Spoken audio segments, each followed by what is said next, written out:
Achtung, welcome to A Picture Paints 1,000 Words with me, Al Murray, and James Holland, in which we look at some of our favourite, almost striking images of the Second World War.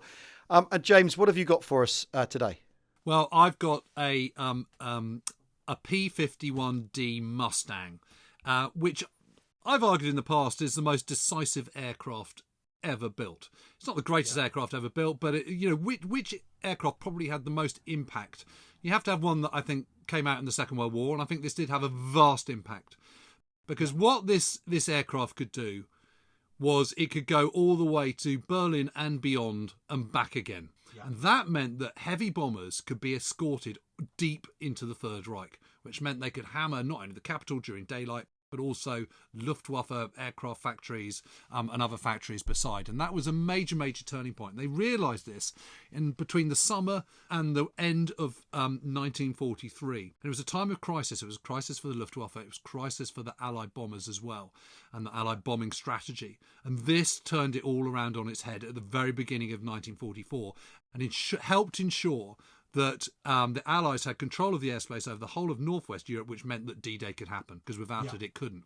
But what I love about this picture is, there's endless photographs of Mustangs. But if you compare this to the Messerschmitt 109 from the Battle of Britain era, or indeed the Hurricane or whatever, this just looks like a massive step up, doesn't it?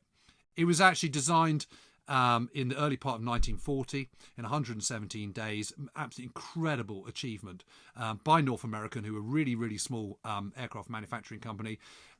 Designed by Egger Schmude, who was actually a German who emigrated in the late 1920s, first to South America, then up to California to join North American. And it's sleek, and it's silvery, and it just looks really, really cool, and it's got a fantastically modern bubble canopy, and it's got these huge, great lozenges under the wings, which are, of course, extra fuel tanks. So what you do is you'd use those to start off with. When they've run out, you just press a switch. They land on someone's head in Germany, and then you crack on and use the kind of internal fuel tanks for the rest of it. But it's an incredible plane, and what they discovered about it is once it's harnessed, the original engine was an Allison engine, which wasn't much cop, but once they put a Rolls-Royce Merlin in it, it completely transformed it. And what they discovered was the higher it went, and you want height when you're a fighter plane, height gives you a massive advantage of speed and your ability to maneuver around the sky, so you've got the sun behind you, so you can attack from behind and your enemy can't see you when you're attacking.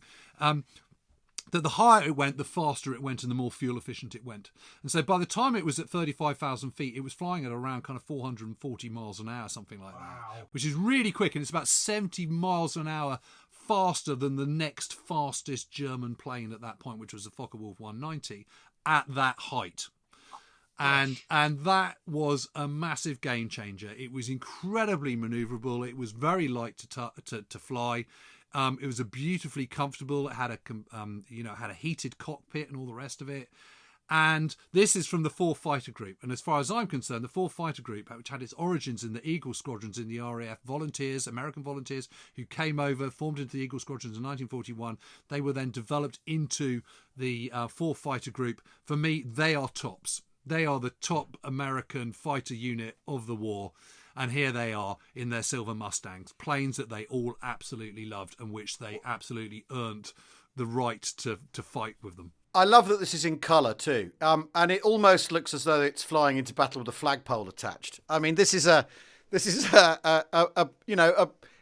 propaganda image? I don't know, but it might as well be. I mean, the thing that I really love about this though is this plane is all the digested lessons of fighter development from the 30s.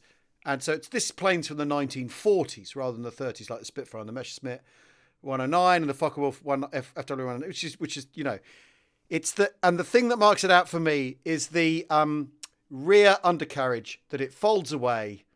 It doesn't stay proud. So they are thinking absolutely every inch of this aeroplane. They're thinking about dynamic performance rather than, we better put a wheel on the back. It's how do we put the wheel away and bias 8 to 10 knots or 20 knots on the airspeed. And that's the really interesting thing about this plane.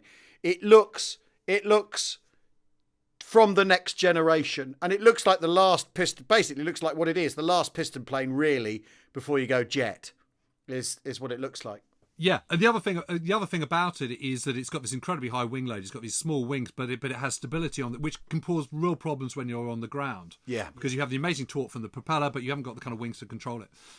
But it's a very stable platform because it's got this wide undercarriage, which is inward closing, which gives it that stability on the ground. And it's just a mean, sleek fighting machine, and it does exactly what it says on the tin. And also because they've learned the lessons of construction. It is also about half the price of a major fighters of the Second World War to produce. Amazing. So it's cheaper, better, sleeker, more decisive, can go further, unbelievably manoeuvrable and faster than just about anything else. So in that sense, it encapsulates the way the Americans use their industry to address the problem of fighting the Second World War. Exactly.